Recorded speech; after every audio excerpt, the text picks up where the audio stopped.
Up next, we have someone going to share a few stories. We have someone going to share a letter from the camp director. Please welcome Gary Gilbert. Thank you. Thank you. Good evening, everyone. I received this mysterious letter, and it's about a camp letter.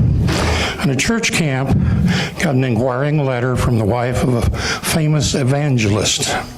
She wanted to attend the church camp, but she had some specific questions about some of the logistics of the camp. Her main request was the location of the bathroom chamber. As she wrote to the senior camp counselor, she shortened the phrase bathroom chamber to BC. The senior camp counselor was thrilled that the lady of her stature was wanting to come to his church camp. He took the letter and was going to have the assistant camp counselor respond to her questions. As he was leaving for a few weeks, he left a note for the assistant counselor to respond. The original letter was on 2 pages, but the senior counselor only gave the assistant and his secretary the second page. The second page only had the location of the BC and other questions. The assistant and the secretary didn't know what BC stood for bathroom chamber. As they thought of what BC stood for, they both decided BC stood for Baptist Church. So they composed the following letter, trying to make the BC be a special place so that the lady would come and visit their church camp. I regret very much the delay in answering the letter, but I now take pleasure in informing you that the BC is located 5 miles north of the campground and is capable of seating 250 people at a time. I admit it's quite a distance away if you have a habit of going regularly, but no doubt you will be pleased to know that a great number of people take their lunches along and make a day of it. They usually arrive early and stay late. The last time my wife and I went there was 3 years ago, and it was so crowded we had to stand the whole time that we were there. So we both commented that we would have enjoyed ourselves much more if we could have sat down. It may interest you to know that during the time that you will be visiting the area, there's a supper plan to raise money for more seats. This event will be held in the basement of the BC. This is a yearly event. Once the BC is filled with guests, all the rest of those standing hold hands and circle the BC. They enjoy songs such as I Shall Be Moved, Fill My Cup, Lord, Showers of Blessing. If you attend, you will find this a warm and moving experience. Everyone gets much relief from attending the BC. If someone needs to go during the late evening or early morning hours, an official will meet you at the BC and unlock the door. If you want them to stay, they will pray with you before you go in and share praises with you if you've received relief from a blessing. You will find the BC is very ornate. One of the regularly attenders is a renowned artist, and her paintings are displayed on the wall. My favorite is God sitting on the throne, looking down on those attending. The painting makes you feel warm inside and very relaxed, so that you can enjoy your visit. I also enjoy the wonderful music that is played in the BC. It really gets you in the right frame of mind to meet upcoming challenges. If you enjoy good reading material, the VC has a rack of excellent publications just inside the front door.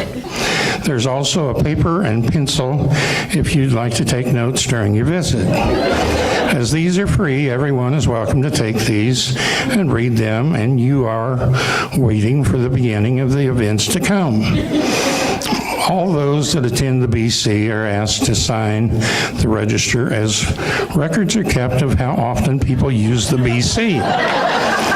There is a place to add comments on how you were treated by others when you attended. On Sunday, the BC has two seatings, an early morning and a late morning. You can attend either setting, whatever your urge.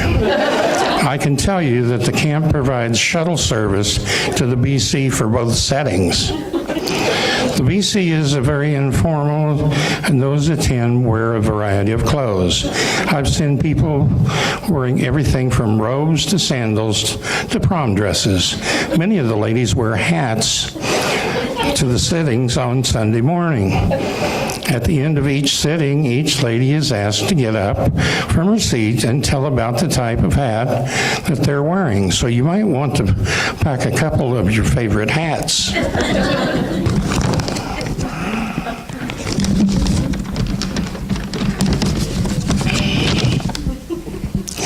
I would like to say that it pains me very much not to be able to go more regularly, but it's surely no lack of urges on my part. As we get older, it seems to be more of an effort, particularly in wet, cold weather. When you get to the campground, perhaps my wife and I can go with you to the BC for the first time. We will set you between us and introduce you to all the folks sitting around us. Remember, this is BC is a warm, friendly place. Sincerely, Josh Butler, Assistant Camp Coordinator.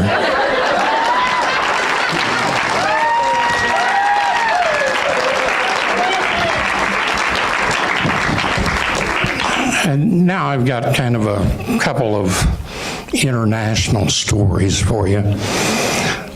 I used to tell stories on the road, and then we got to going on cruises. And on some of these cruises, our dinner guests would bring movie cameras because of the stories I was telling. And these stories happen to involve a young man that has a little bit of a speech impediment, so I don't want to offend anybody. It's just a story. His name's Herman. And now Herman lost his job. So he was looking in the newspaper for other avenues of making an income. And he found one that said it was a salesman's job. So he decided to apply, and he went and he met with the sales manager, and it turned out it was selling toothbrushes. So every morning before they would go, the sales staff would go out to sell toothbrushes, they'd have a sales meeting at 9 o'clock. And at 9 o'clock, they would preview what the past day's service was, and how many toothbrushes they sold, how successful they were. And the first day, Julie, she gets up and she says, well, she said, I sold 697 toothbrushes yesterday. Well, everybody gave her a little applaud, and they got the bill, and he said, well, I sold 223. And Susie sold 706, and they got to Herman. Of course, Herman hadn't been out the first day, so he simply said, well, this is my first day. So after the meeting was over, the sales manager asked Herman to stay back, and he wanted to talk to him and explain to him that the real solution here was to sell lots of toothbrushes to lots of people. Herman says, well, boss, I think I got that. He said, I'll tell you what. He said, I'll go out there and I'll just do my best. And Herman left, Next morning, 9 o'clock, having a sales meeting. Julie sold 912. Phil sold, 276. And it went on around the room, and it got to Herman. And the sales manager said, Herman, how many toothbrushes did you sell yesterday? Well, now, boss, you see, that's kind of a tough question for me to answer. He said, I went door to door, and I knock on the house, and I'd ask the lady in the house, you want to buy a toothbrush? And she'd say, no, I don't need a toothbrush. So he said, I'd leave. I'd go to the next house, and same story, no toothbrushes. He said, I even asked my mom and dad, would you buy a toothbrush from me? He said, no, they didn't need no toothbrushes. So he said, I bought one toothbrush and bought it myself. So the sales manager, he thanked everybody. He asked Herman to stay back. And they were having a little meeting, and he said, Herman, he said, I don't think you seem to understand. He said, the object here is you have to sell lots of toothbrushes to lots of people. Herman says, well, okay, boss, I'll go out there and I'll just do my best. I'll give her my all. And the sales manager said, no, Herman, we can't keep paying you money if you can't make us money. Well, I understand, boss. I'll just do my best. So Herman left. Next morning, they had a sales meeting. And Julie had sold 612, and Phil sold 833, and they got to Herman. Herman said, well, boss, he said, I sold 3,566 toothbrushes. Oh, my land, Herman, how on earth did you sell so many toothbrushes? Well, he said, he said, I got to thinking, what do people like to do? People like to go to the mall. And what do people like to do at the mall? They like to eat. So he said, I got myself a table, and he said, I got myself some chips, and I got myself some dip, and I lined that table with toothbrushes. And he said, people would come by, and I'd say, you want a chip? And they'd say, with your...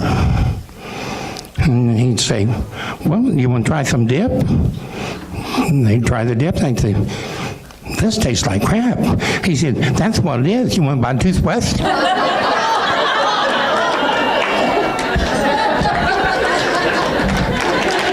And the other story about Herman and his friend Bill worked in a factory, and the factory closed down. So they both were unemployed, and they went to the unemployment office. And while they were there, Bill got called in first, and the supervisor asked Bill, he said, what is it that you did at the factory? He said, I was a machinist. And the guy says, oh, a machinist, oh, that ought to be a pretty good deal.